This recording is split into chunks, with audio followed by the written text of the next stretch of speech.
Hello everyone, welcome to our series of lectures on China's democracy. This time, we focus on a very important aspect of China's whole process, people's democracy, democratic management and community-level self-governance.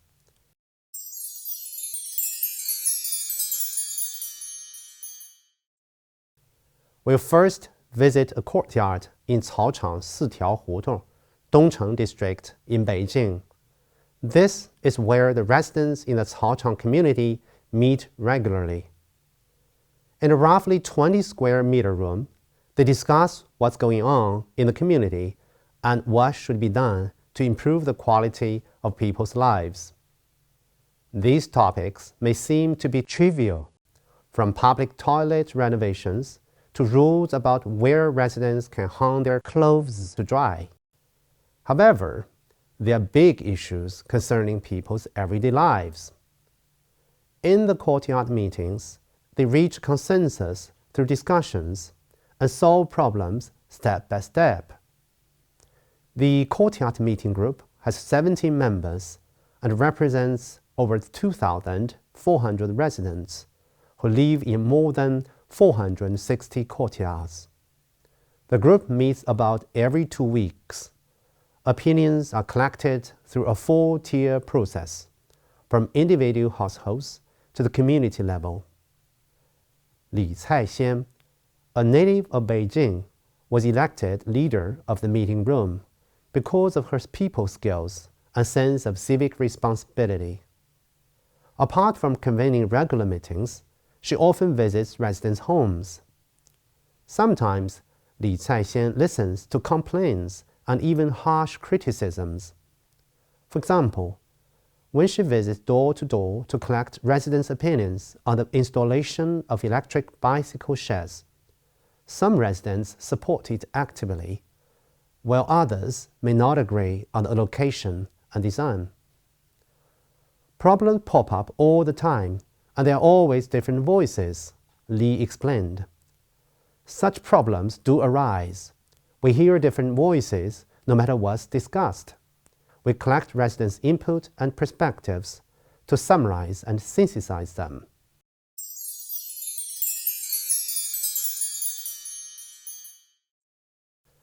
Caochang Community Courtyard Meeting is a good episode to look into China's community-level self-governance. This is just how democratic management in the local community in China operates. People do not always agree. You incorporate all the feedback to form an overall opinion, and you turn it into something that makes people's lives better. It's not always what you expect, but typically you get results, and things improve slowly but surely. It's a system that works. Due to China's huge population and vast territory, there is a great diversity in community-level governance. This may be represented by villagers' autonomy, urban residents' autonomy, and employee congresses in enterprises and public institutions. Under the leadership and the support of community-level organizations of the Communist Party of China, the CPC, residents in China's rural villages and urban communities establish villagers' committees and residents' committees and directly exercise their rights to handle public affairs and services in the residential areas to which they belong. They hold democratic elections in which they elect villagers or residents' committees. They conduct democratic consultation on local affairs in various forms. They practice democratic decision-making in handling community public affairs and public services through committee meetings and congresses. They carry out democratic management. They discuss and decide on their own rules on self-governance and codes of conduct and self-regulation and run their affairs accordingly. They exercise democratic oversight.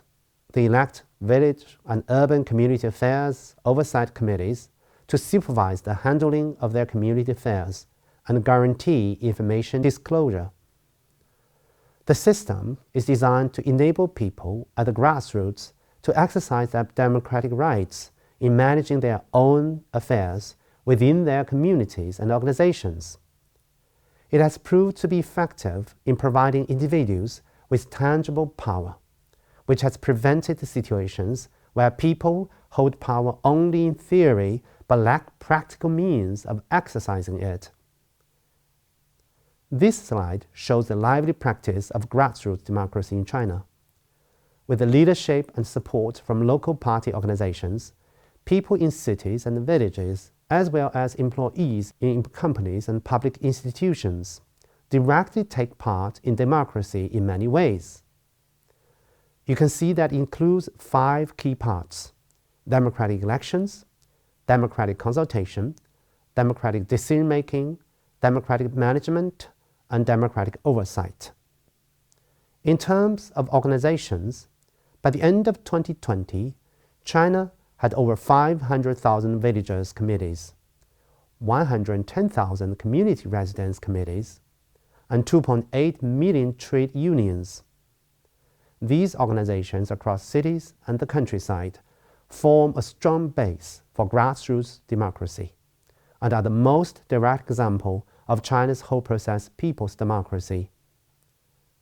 Caochang courtyard meeting is a typical example of grassroots management and decision-making in China. It means that the people manage their own affairs. They are the masters of the country and exercise their democratic rights accordingly, managing affairs of the state, the economy, culture, and society through various channels and in many forms. The people exercise their rights and fulfill their obligations as prescribed by China's Constitution. Under the Constitution and relevant laws, urban and rural residents can set community rules and conventions. Through discussion, they decide on residents' rights and duties, how local organizations work together, and guidelines for collective economy, safety, sanitation, marriage, neighborhood relations, and cultural activities. Communities are run by their residents, who handle public affairs and services, conduct self-supervision, and work to improve their lives.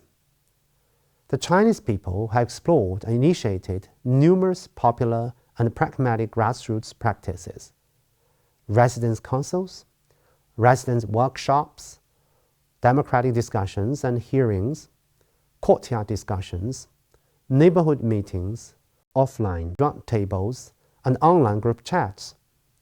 All these down-to-earth and pragmatic forms of democracy encourage people to voice their opinions and suggestions and conduct extensive consultation on matters related to their vital interests.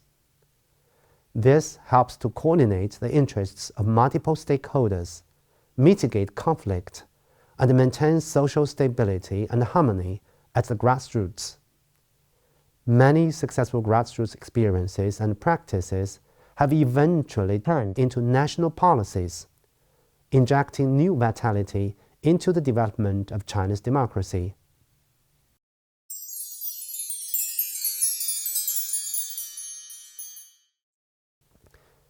Now, we walk back into Caochang community. This hutung is just 2 kilometers away from Tiananmen Square in Beijing. You would be surprised to find not a single trash bin in sight. Yet the alley remains clean and tidy. Zhang Li, secretary of the Qianmen Sub-District Party Working Committee, will tell you why. They have implemented a mobile garbage collection system in this community. Residents sort their waste at home, and sanitation workers come to the hutungs with trash collection vehicles at scheduled times, from 7 to 9 a.m., 12 to 1 p.m., and 7 to 8 p.m., 3 times a day. Residents now bring their sorted waste to the vehicles at these fixed times, and they have developed the habit of disposing of their garbage punctually. Thanks to the leading role of the small courtyard council in this process, the council keeps the hutungs tidy by working with residents. They set up courtyard agreements on waste sorting, run social media groups where people share short videos of how they sort their trash, and even offer points that can be traded for small gifts. It's all done through talking things over and making decisions together. Beyond waste sorting, the positive changes in the hutons over recent years are largely attributed to the small courtyard council. Under the guidance of the neighborhood committee, the council addresses issues closely related to residents' interests through a self-initiated, self-discussed, and self-resolved approach, creating an open environment for residents to take part, oversee, and make decisions.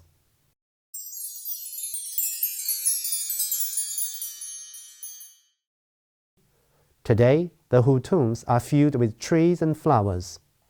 Residents are greeted by greenery wherever they look. A transformation made possible by the efforts of the Flower Friends Club, founded by Jin Da-jun, a senior resident of this community. Established on July the 21st, 2017, the Flower Friends Club has grown from 47 to 167 members, all of whom joined voluntarily. It started with planting flowers and improving the environment of back streets. Now it has evolved into a platform for communications between residents and the government. Through the club, residents can raise their concerns and have them addressed by the community, sub-district, and district authorities in turn. For example, public toilets in our hutons were once a topic of street gossip for being inconvenient, dirty, and poorly maintained. We spent our evenings visiting all 17 public toilets in the community, measuring their areas, counting the toilet stalls, documenting potential hazards, and recording residents' feedback. We submitted this information to the District People's Congress, which led to a toilet revolution. Now, every public toilet in the hutons is clean and well-maintained. Some residents even joke that the toilets are cleaner than their living rooms. Today, the Flower Friends Club members are responsible for the daily maintenance of 286 locust trees, 93 flower boxes and planters, and 43 tree pits in the community. Through the club, nearly 10,000 residents from 3,243 households across 311 buildings have been brought together.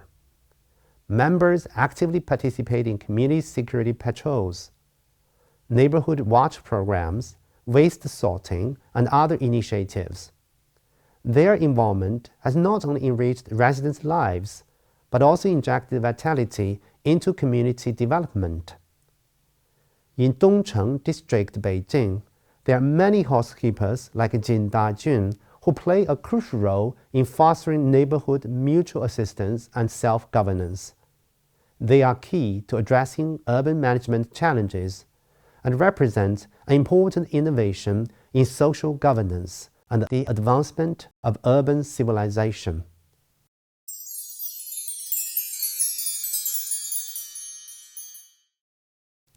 The courtyard meeting rooms are symbolic of China's whole process people's democracy at the most local level.